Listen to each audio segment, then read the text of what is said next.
So we ended last time with Jefferson winning in the presidential election of 1800, the Revolution of 1800, Jefferson called it.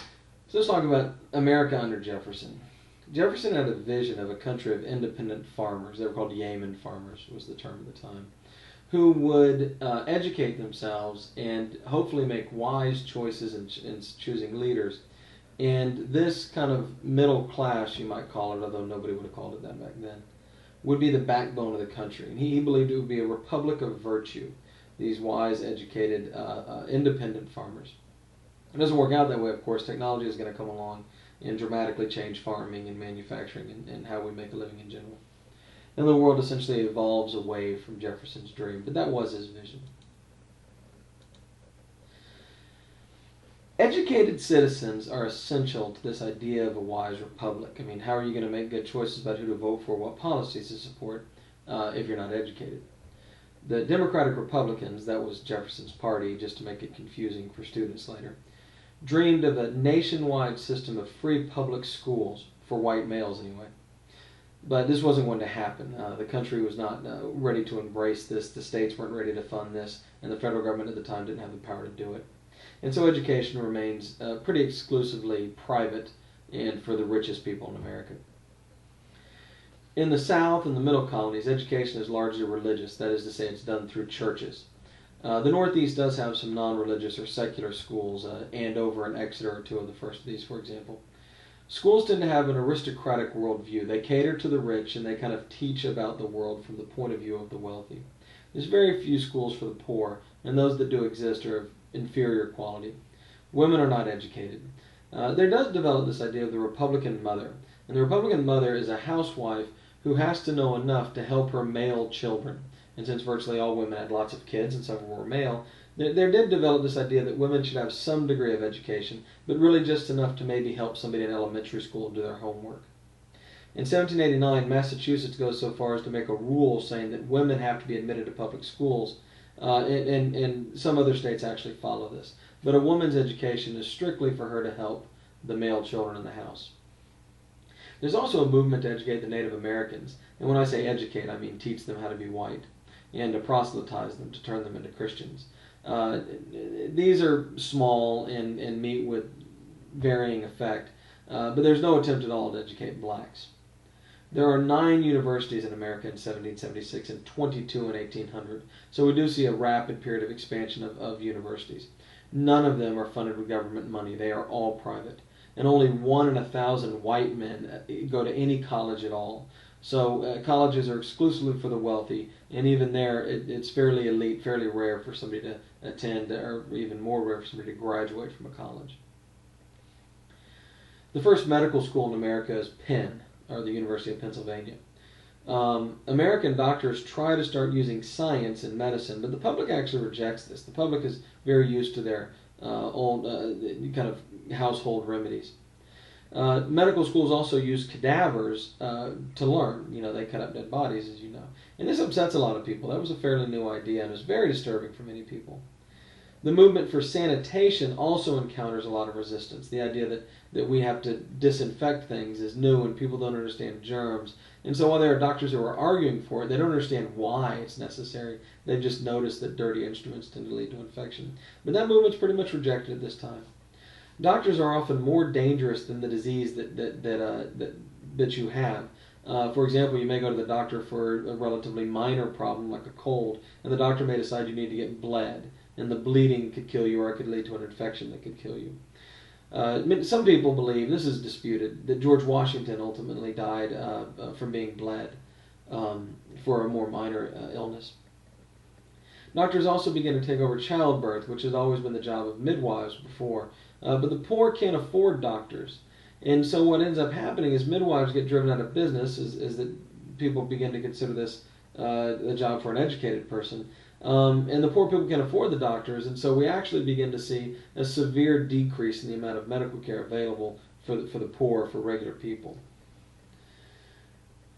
Education at the time was based around the idea of nationalism. The first history books in America, and the first really important history book in America, is written by the guy on the right here. That's Washington Irving, who also wrote The Legend of Sleepy Hollow and the Rip Van Winkle story. And his original textbook was essentially propaganda. There were lots of stories about how awesome and wonderful George Washington was. This is where a lot of the Columbus mythology comes from, which of course is not true. And the idea of the book was to make children proud to be an American and really buy into the American ideals and the American system more than it was to present kind of a well-studied, reasoned, factual approach to history. Another part of this nationalistic movement is Noah Webster's American Dictionary. Now, of course, America had developed its distinct dialect, and Americans didn't speak exactly like the British did anymore. And so Noah Webster wanted to capture the way Americans used words, and he's going to create this dictionary which features American slang and new spellings that Americans have adopted. And oftentimes when you see an English word spelled different in England than it is here in America, it goes back to this Webster's Dictionary and this whole idea that we had a slightly different language. And this is all nationalism. This is all a way of kind of puffing out America's chest and claiming independence and claiming to be something new and different from the old world. Alright, be cool, don't freak out, not remember the Illuminati, and that's not what this symbol actually meant originally. The 1790s were a low point for organized religion in the United States. Ideas of liberty and a rejection of the British system weakened the church's power because the church was seen as an authority, and this was kind of an anti-authority period. And of course, the Anglican Church was the official church of England. And when we left England, many people left or lost interest in the Anglican Church. And what we go through here is a period of what we call rational religions. And these are attempts to reconcile kind of traditional Christianity with science. The chief among these are deism, universalism, and Unitarianism. Universalism and Unitarianism both kind of reject the specifics, kind of the details of the Bible, and more embrace the message or the morals and the ideals of the Bible. Deism is something different altogether. Deism is kind of a scientific approach to religion. Now, they do believe there is a God, but they believe that he kind of created the world as a giant machine, set it in motion, and then the world follows natural laws. It is not God is not monitoring it and changing things as we go along. They also believe that Jesus Christ was not the Son of God. Jefferson was a deist. And Jefferson famously had a Jefferson's Bible, he called it, which was the Bible with all the miracles torn out. He literally just ripped the pages out. And he left only the things that could be proved through science. Deism, Universalism, and Unitarianism all reject predestination, by the way, which is actually becoming a more and more common viewpoint. Now, the 1790s were a low-point religion, but religion is going to make a comeback beginning in the early 1800s. The Second Great Awakening, we've talked about the First Great Awakening. The Second Great Awakening is going to come about in the first part of the 19th century here. In the West, this is going to be Presbyterians, which is a Scottish religion that's primarily found in Scotland, but of course a lot of Scottish come over here and move out to the West. Methodists will send traveling preachers to travel through from town to town and spread the word of Methodism. Baptists do very well in the South, and the camp revival is the primary tool here. This is where you go to an area and you have a big meeting in a tent, or as you can see here, they set up a temporary stage and they invite people from all around. And they could draw tens of thousands of people to these things. They could just be enormous.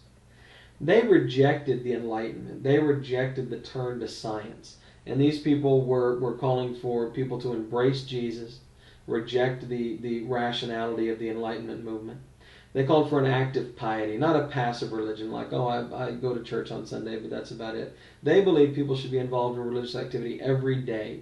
And a lot of these churches that will have events every night or multiple nights throughout the week, that actually goes back to the Second Great Awakening.